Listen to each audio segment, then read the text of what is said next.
Welcome everybody to a quick stream. Got one quick announcement. I recently made a gaming channel. It's called Rivers Arcade. Feel free to subscribe there. I haven't done anything on it yet. Still waiting for like a 24-hour verification to go live and all that.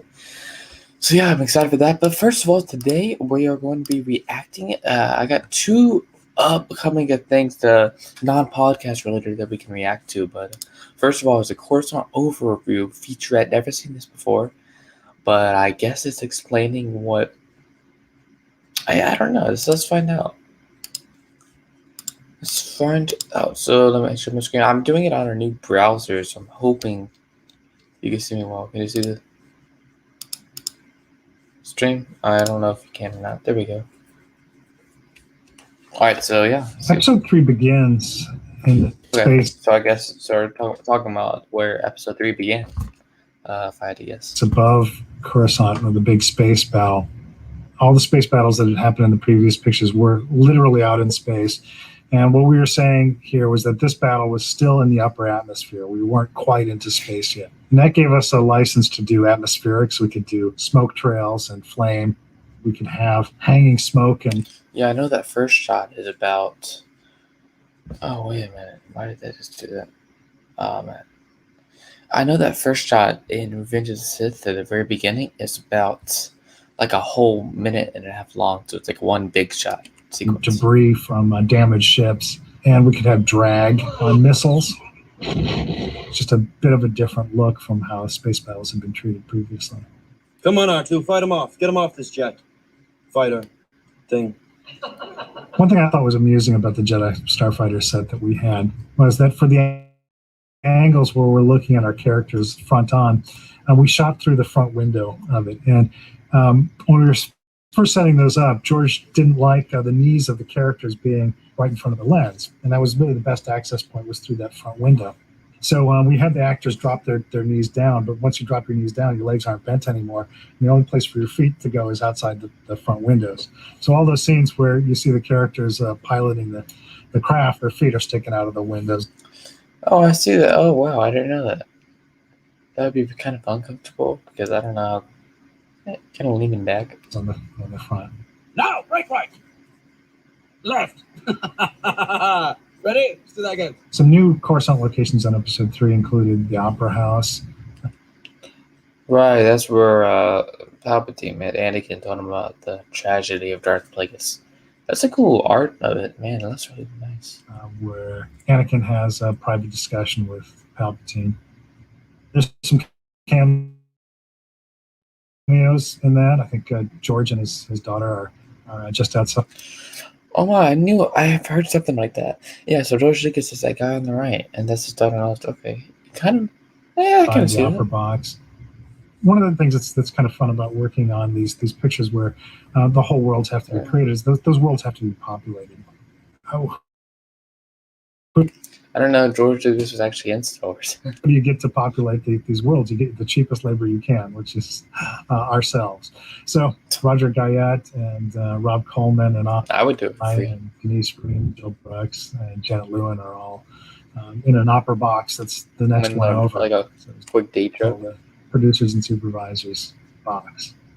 I'm also I'm Anakin's hand a couple of times when Anakin is sliding down the elevator shaft, and there's a close shot of his hand catching the cables. That's actually my hand. There's a tight view of Anakin twisting his lightsaber and cutting off Count Dooku's hands, and that's me as Anakin.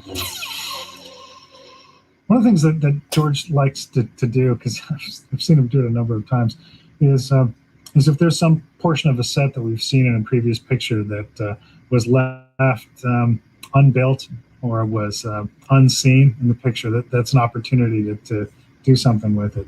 In episode 2, we had Palpatine's big, round, red office, and it was 270 degree. Palpatine's office, 133.3. Set. So there was a 90-degree section that was left unbuilt for camera access.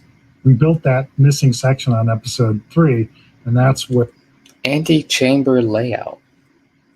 Is that what they called it? There, the hallway that goes down to Palpatine's private. All right, let's see who's in this right here. Okay, so it's basically everybody working on it. Let's see Anakin. there. The entire blue screen in his office. Sweet. Secret office are. Similarly, Padme's apartment had been seen previously in episode 2, but there were a couple areas that hadn't been established before. In a corridor that leads off of Padme's bedroom, there's a staircase that goes down to a veranda. It's a new part of the set that we hadn't seen previously.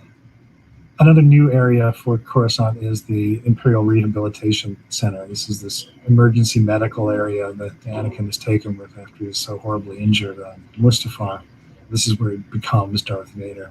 Awaken him. This was a very small partial set. We had just the floor and the table that he was on. The rest of it is a virtual digital environment. Astute viewers will notice that Yoda changes a little bit between episode 2 and 3. Between episode 2 and 3, subsurface scattering had been developed, and you can see it in the translucency in his ears. Trying to make sure that he still kind of looked like the same Yoda, but he was just a little bit better in episode 3. More updated. 3. Yoda has a lot of performance to do. He has a broad range of emotions he has to portray, and he has to do a lot of action. He has a very lengthy, involved fight with Palpatine in the Senate chamber and in the office below. The fight scene in the Senate chamber was a fun one to do, since we had seen the Senate chamber in the previous pictures as this important place for public discussion and policy setting, suddenly being used as the background for a big battle where they're throwing the pods around and they're smashing into each other, using them as weapons. It was nice graphically and a nice dramatic statement. I think by the time we got to episode 3, we were pretty practiced at doing Coruscant, so that was one of the more straightforward environments we had to deal with.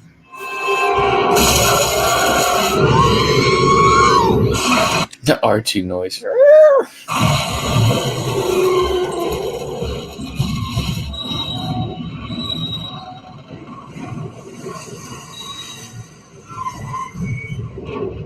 I think I know what's coming.